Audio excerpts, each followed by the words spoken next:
welcome to the Tiki Guy Podcast. I love doing this. Yes, sir. All right. So, you got to smash that subscribe button.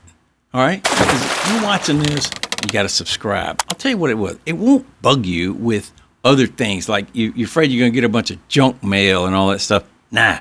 All it means is that when you go to my channel, you can see all the stuff we've done, all the music videos, all the podcasts, and everything. It's just like you're in the club, okay?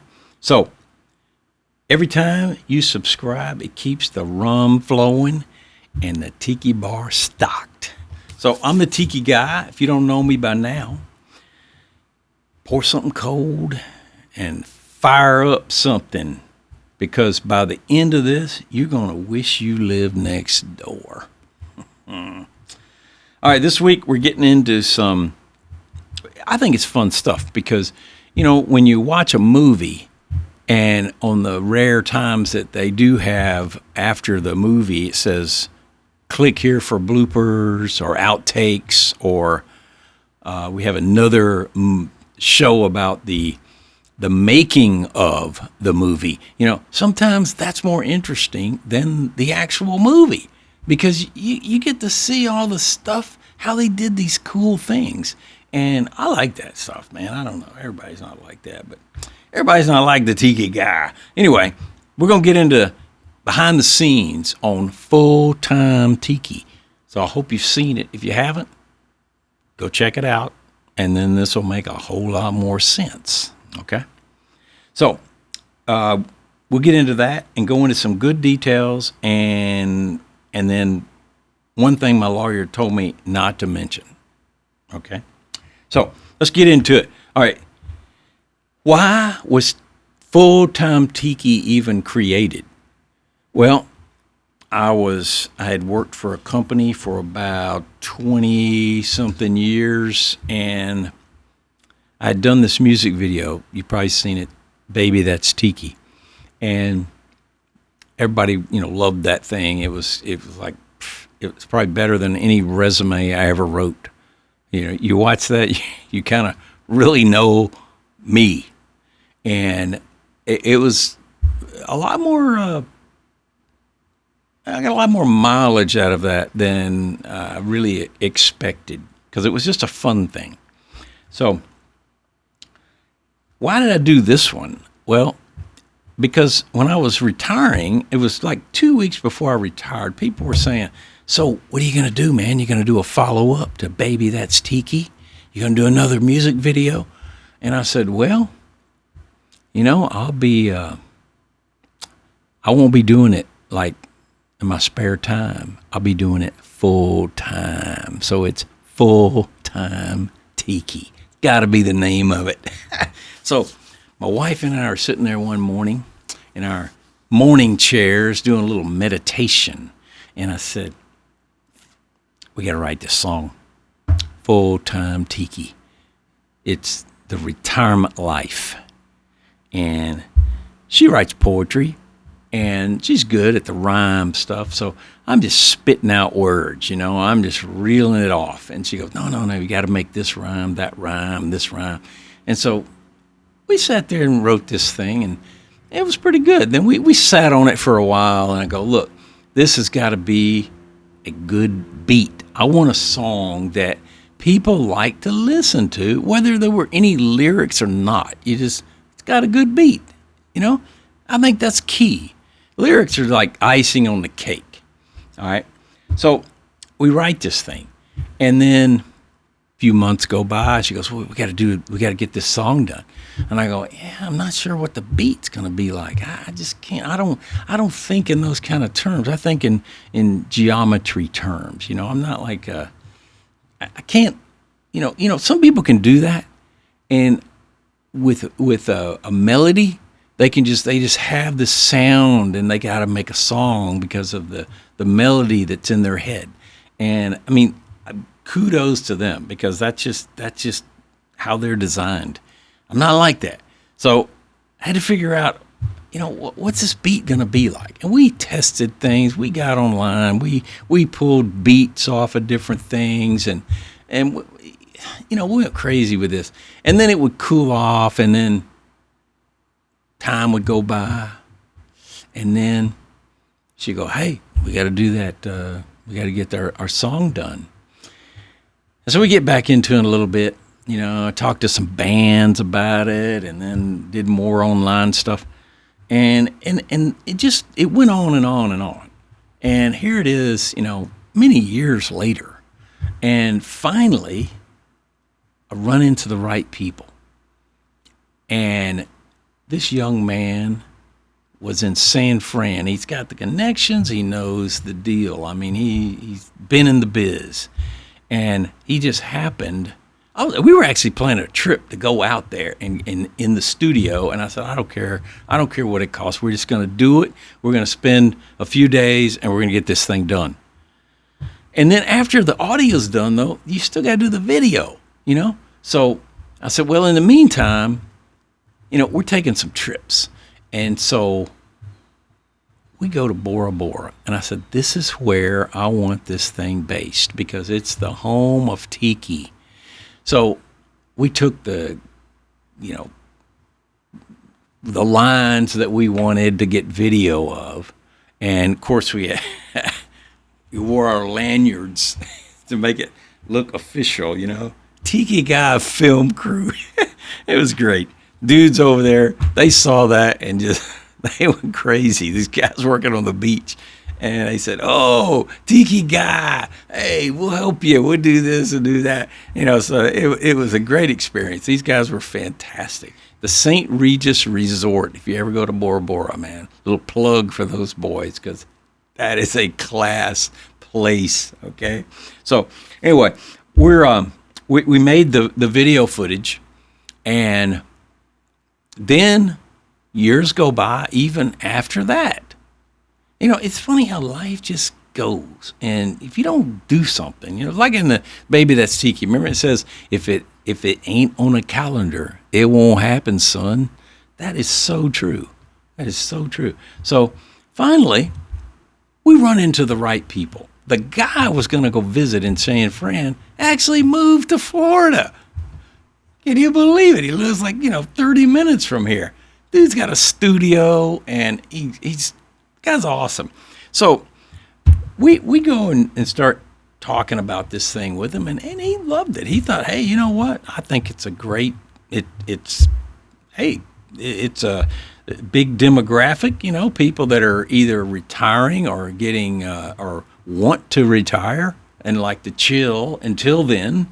And then the guys that are retired. So it's like full-time Tiki. Hey, who's not looking for that, So anyway, it becomes an interesting project, and we needed some lessons, because the first song was a little kind of like a monotone, little rap, told the story, but this one has some little bit of melody to it, and there's some notes on there that we'd kind of played around with. And I'm like, I'm not sure I can hit that stuff, and my main man did a little coaching, and it was pretty interesting. It was a great experience, and sometimes it took 20 times to get one line, but I expanded my vocal, what would you say, my vocal horizons. Yeah, my bandwidth. That's the word I was looking for, my bandwidth. It went from right here to up here. So it was good, and it'll stay with me. I think if you practice, I guess you got to practice a little bit, but we'll be practicing because there's some more songs coming out. Okay, so a bit more about this. One of the lines in there, you're going to love this. One of the scenes when you watch this is one of the early scenes. There's a hula guy, and we're on this cruise, and we get off, and they want to greet everybody.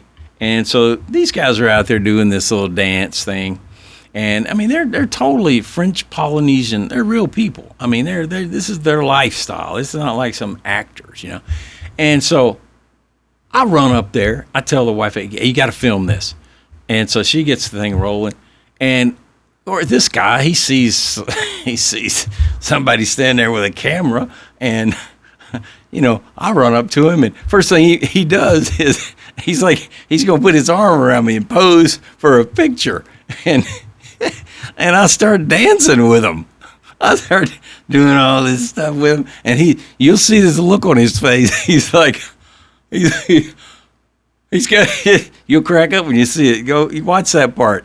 And he's like, I thought he was going to get a picture. Now I don't know what he's doing. Who is this guy, man? He's dancing with it. Okay, I guess we better keep on going. So he goes back to his groove, you know. And that's in the video. You'll love it, man. Oh God, it was so funny because the guy just didn't know what the look on his face is priceless. Oh man. So then there's another one that.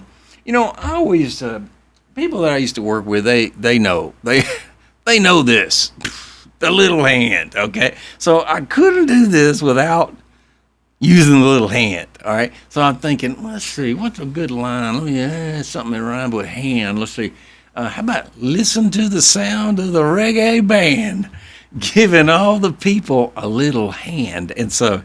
The little hand has to be in there. This thing's great, though. These little hands, you know, you can, you know, if someone's having a bad day, you know, I used to fly a lot, and I'd be in line, you know, and the gate agent would be all mad about whatever, and, you know, you're just like, you know, she's having a terrible day. And I said, man, you're really catching it from all angles, aren't you? He goes, yes, what can I do for you? I said, sounds like you need a little hand. So I'd throw that thing down in front of her. She'd look at me like, what do you want? It would totally change her attitude, and I'd get my first class upgrade. Anyway, no, it would change her whole day, though. And so it's a neat thing to, you know, do that with people. I like that. And let me have a little more of the blue martini here. Oh, that's so good. So I tell you what, there was a line in the song that it had to end like this because, you know, you've probably used the expression, like when you were just finished with something, you're like, oh man, take me off the grill, I'm done. And so I thought, you know what, I gotta use that. So, and I want it to be, take me off the grill. I want to really be on the grill. And so we had to use little special effects on there. So a little green screen action, which you'll see. And I'm laying on this grill, and I'm just moving around, you know. It says, put a fork in me. I'm done. So watch that. You're going to enjoy it. If you don't crack a smile on that, then you're a sick person. So rapping to real singing, you know. I've done a lot of rapping in you know, in my day, but the real singing part, yeah, I had to have a little coaching on that. So in this song, you'll hear that. It's a little bit of a little melody, carry a note there, you know. So Tiki Guy did okay on that, you know. No voice cracking, you know. So not your typical rap thing, but you know, do break into a little rap in that song. Hey, there will always be a rap in the song. Every song we do, there's going to be a little rap because that just breaks it up, you know? Like, you got to have that, man. You can have this great story going on, but then you got to go, and then we go this, and we go that. You can get with this. You can get with that. You know, you got to have that in there. So not the whole song. I mean, who knows? We may have some that the whole song's a rap. I don't know. We'll see. But, all right, so the day we did this thing, we recorded this, and we did it in, you know, had the Bora Bora footage, and then we needed some B-roll. You know, for you guys in the biz, you know, the B-roll, that's like where you come back to, you know, like, dude, all the voice matches up with the music and everything. And you insert all the other cool stuff, for the lines with the song so you can really get it. So when you watch it, you get the lyrics. All right, so we go out to the ranch. It's this big 10-acre place, and it's got a tiki bar. Imagine that. Of course, it's the Tiki Guy, so it's got to have a tiki bar at it. So we go out there, and my man sets up these cool lights and everything, and I mean, it was a great setup, but that day, everything was going on. It was like everything that could go wrong did. So we get up there, and the air conditioning is out, and it was a hot day. I mean, it was 95 and humid, and I'm like, oh, man, I got to deal with this. So I had to deal with the air conditioning, and then my man is setting up all the equipment and everything, and he's burning up, and it was nowhere to get cool. So it was one of those kind of days, but we pulled it off, and yeah, we had a little golf cart action in it, peeling out in the golf cart, and of course, some of the stuff, I get the storyline, but some of it, is another visionary here, and he's done a lot of this stuff, so he goes, all right, just do this, do that. I'm like, I don't even ask anymore. I don't say, why do you want me to do that? I just go, okay. And I do it. And he mixes it in there, and it's sick. It's just so good. So, all right, we are,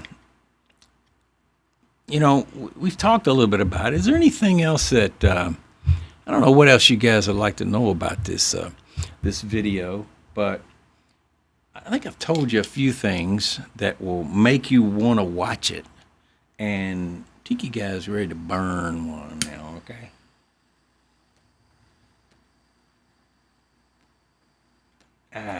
Okay. So, hope you're enjoying this, because I sure enjoy delivering it to you. Glad you tuned in. So, we do have stuff that comes out on Instagram, little shorts, and they'll kind of whet your appetite. And if you like some of that stuff, if it grabs you, then go to the channel and you can get it all. If you want more of it, you get it all. That's like a little appetizer for you. So, let's see, some other special effects. What did we do on that? Well, the Tiki Bar was at the ranch, and that thing has got some history, man. That Tiki Bar has got a lot. There's a lot of. If that Tiki Bar could talk, there's been a lot of people that had a lot of good nights in that. I won't mention any names, Daryl, but there's been a lot of people, Daryl, Mike, Frank, that had some good nights there.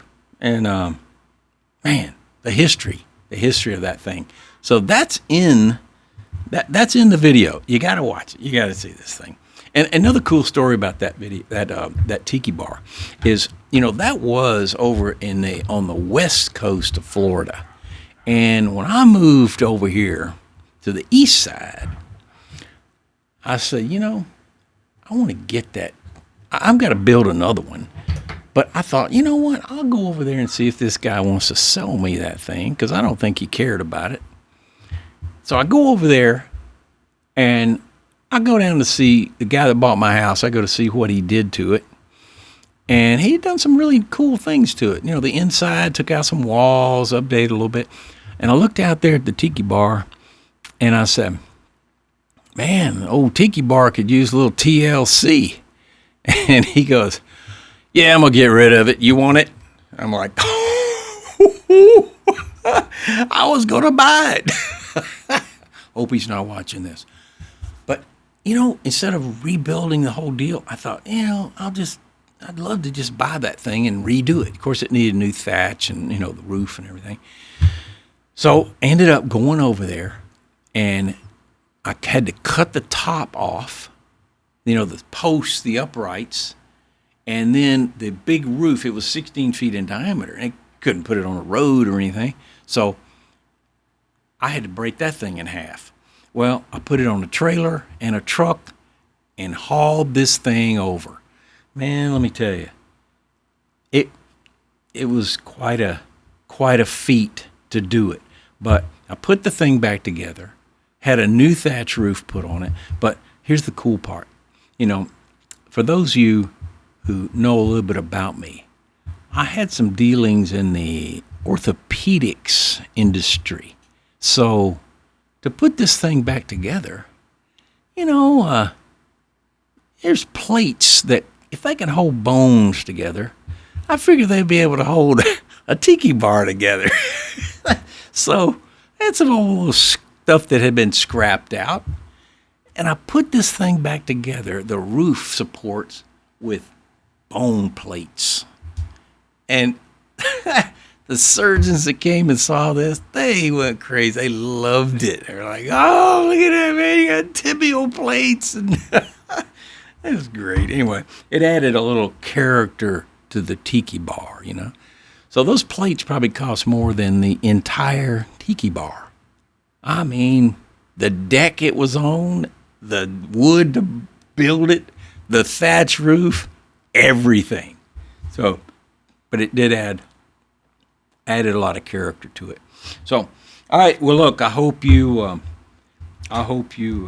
enjoyed this, and you're gonna want to watch this now because it's a cool video. A lot went into it. If you've never done one of these, I wouldn't recommend it because, it's too much work.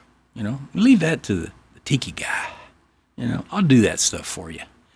But this is the last call. All right? Subscribe, stay thirsty, and remember, there's always more money to make, but there's not always more time. Tiki Guy out.